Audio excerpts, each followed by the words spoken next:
ಭಾಳ ಅನುಕೂಲ ಅಲ್ಲ. ಯಾಕಂದರೆ ಹಿಂದೆ ನಿಮ್ಗೆ ಗೊತ್ತಿರಬೇಕು 2013-14ನಲ್ಲಿ ಮಾನ್ಯ ಸಿದ್ದರಾಮಯ್ಯನವರು ಮುಖ್ಯಮಂತ್ರಿ ಆದಮೇಲೆ ಹಾಲಿನ ದರ ಏರಿಸಿದ್ರು. 2 ರೂಪಾಯಿ ಇತ್ತು ಪ್ರೋತ್ಸಾಹ ಧನ, ಅದನ್ನು 4 ರೂಪಾಯಿಗೆ ಏರಿಸಿದರು. ಮತ್ತು 5 ರೂಪಾಯಿ ಮಾಡಿದರು. 2016ರಲ್ಲಿ 5 ರೂಪಾಯಿ ಮಾಡಿದರು. ಪ್ರತಿ ಸಾರಿ ಅದು ವಿಶೇಷವಾಗಿ ನಮ್ಮ ಹಾಲು ಉತ್ಪಾದಕರುಗಳಿಗೆ ಅನುಕೂಲ ಆಗಬೇಕು, ರೈತರಿಗೆ ಅನುಕೂಲ ಆಗಬೇಕು ಅನ್ನೋ ಒಂದು ಉದ್ದೇಶದಿಂದ ಈ ನಿರ್ಧಾರವನ್ನು ತೆಗೆದುಕೊಂಡಿದ್ದಾರೆ. ಯಾಕಂದರೆ ನೀವು ನೋಡಿ, ನಮ್ಮ ಮುಖ್ಯಮಂತ್ರಿಗಳು ಯಾವಾಗ ಅವರು ಮುಖ್ಯಮಂತ್ರಿಗಳಾಗಿದ್ದಾರೆ 2013ರಲ್ಲಿ ಆಗಿರ್ಬೋದು, 23ರಲ್ಲಿ ಬಡವರ ಪರವಾಗಿ ಇರುವಂಥ ಯೋಜನೆಗಳನ್ನು, ಅದು ರೈತರಿರ್ಬೋದು, ಬಡವರಿರ್ಬೋದು, ಹಿಂದುಳಿದ ವರ್ಗದವ್ರು ಇರ್ಬೋದು, ಅಲ್ಪಸಂಖ್ಯಾತರು, ಎಲ್ಲ ವರ್ಗದ ಜನರಿಗೆ ಇವತ್ತು ವಿಶೇಷವಾದ ಕಾಳಜಿಯನ್ನು ವಹಿಸಿ ಇವತ್ತು ಅಭಿವೃದ್ಧಿಪಡಿಸುವಂಥ ಕೆಲಸ ನಮ್ಮ ಮುಖ್ಯಮಂತ್ರಿಗಳು ಮಾಡ್ತಾಯಿದ್ದಾರೆ.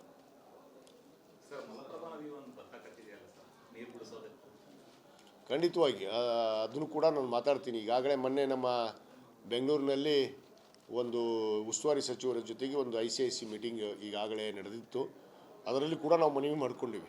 ಯಾಕಂದರೆ ಬೇಸಿಗೆ ಪ್ರಾರಂಭ ಆಗ್ತಾಯಿದೆ, ಕುಡಿ ನೀರಿನ ಸಮಸ್ಯೆ ಆಗಬಾರ್ದು, ಜಾನುವಾರಕ್ಕೆ ಕುಡಿ ನೀರಿನ ಸಮಸ್ಯೆ ಆಗಬಾರ್ದು ಅನ್ನೋದಕ್ಕೆ ನೀರು ಬಿಡೋದಕ್ಕೆ ನಾವು ಮನವಿ ಮಾಡ್ಕೊಂಡಿದ್ವಿ. ಖಂಡಿತವಾಗಿ ನೀರು ಬಿಡಿಸುವಂಥ ಕೆಲಸ ಮಾಡ್ತೀವಿ. ಭಾಳ ಅನುಕೂಲ ಅಲ್ಲ. ಯಾಕಂದರೆ ಹಿಂದೆ ನಿಮ್ಗೆ ಗೊತ್ತಿರಬೇಕು 2013-14ನಲ್ಲಿ ಮಾನ್ಯ ಸಿದ್ದರಾಮಯ್ಯನವರು ಮುಖ್ಯಮಂತ್ರಿ ಆದಮೇಲೆ ಹಾಲಿನ ದರ ಏರಿಸಿದ್ರು. 2 ರೂಪಾಯಿ ಇತ್ತು ಪ್ರೋತ್ಸಾಹ ಧನ, ಅದನ್ನು 4 ರೂಪಾಯಿಗೆ ಏರಿಸಿದರು. ಮತ್ತು 5 ರೂಪಾಯಿ ಮಾಡಿದರು. 2016ರಲ್ಲಿ 5 ರೂಪಾಯಿ ಮಾಡಿದರು. ಪ್ರತಿ ಸಾರಿ ಅದು ವಿಶೇಷವಾಗಿ ನಮ್ಮ ಹಾಲು ಉತ್ಪಾದಕರುಗಳಿಗೆ ಅನುಕೂಲ ಆಗಬೇಕು, ರೈತರಿಗೆ ಅನುಕೂಲ ಆಗಬೇಕು ಅನ್ನೋ ಒಂದು ಉದ್ದೇಶದಿಂದ ಈ ನಿರ್ಧಾರವನ್ನು ತೆಗೆದುಕೊಂಡಿದ್ದಾರೆ. ಯಾಕಂದರೆ ನೀವು ನೋಡಿ, ನಮ್ಮ ಮುಖ್ಯಮಂತ್ರಿಗಳು ಯಾವಾಗ ಅವರು ಮುಖ್ಯಮಂತ್ರಿಗಳಾಗಿದ್ದಾರೆ 2013ರಲ್ಲಿ ಆಗಿರ್ಬೋದು, 23ರಲ್ಲಿ ಬಡವರ ಪರವಾಗಿ ಇರುವಂಥ ಯೋಜನೆಗಳನ್ನು, ಅದು ರೈತರಿರ್ಬೋದು, ಬಡವರಿರ್ಬೋದು, ಹಿಂದುಳಿದ ವರ್ಗದವ್ರು ಇರ್ಬೋದು, ಅಲ್ಪಸಂಖ್ಯಾತರು, ಎಲ್ಲ ವರ್ಗದ ಜನರಿಗೆ ಇವತ್ತು ವಿಶೇಷವಾದ ಕಾಳಜಿಯನ್ನು ವಹಿಸಿ ಇವತ್ತು ಅಭಿವೃದ್ಧಿಪಡಿಸುವಂಥ ಕೆಲಸ ನಮ್ಮ ಮುಖ್ಯಮಂತ್ರಿಗಳು ಮಾಡ್ತಾಯಿದ್ದಾರೆ.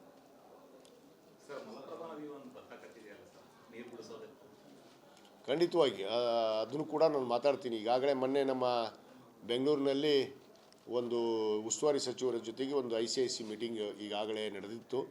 ಅದರಲ್ಲಿ ಕೂಡ ನಾವು ಮನವಿ ಮಾಡ್ಕೊಂಡಿವಿ. ಯಾಕಂದರೆ ಬೇಸಿಗೆ ಪ್ರಾರಂಭ ಆಗ್ತಾಯಿದೆ, ಕುಡಿ ನೀರಿನ ಸಮಸ್ಯೆ ಆಗಬಾರ್ದು, ಜಾನುವಾರಕ್ಕೆ ಕುಡಿ ನೀರಿನ ಸಮಸ್ಯೆ ಆಗಬಾರ್ದು ಅನ್ನೋದಕ್ಕೆ ನೀರು ಬಿಡೋದಕ್ಕೆ ನಾವು ಮನವಿ ಮಾಡ್ಕೊಂಡಿದ್ವಿ. ಖಂಡಿತವಾಗಿ ನೀರು ಬಿಡಿಸುವಂಥ ಕೆಲಸ ಮಾಡ್ತೀವಿ.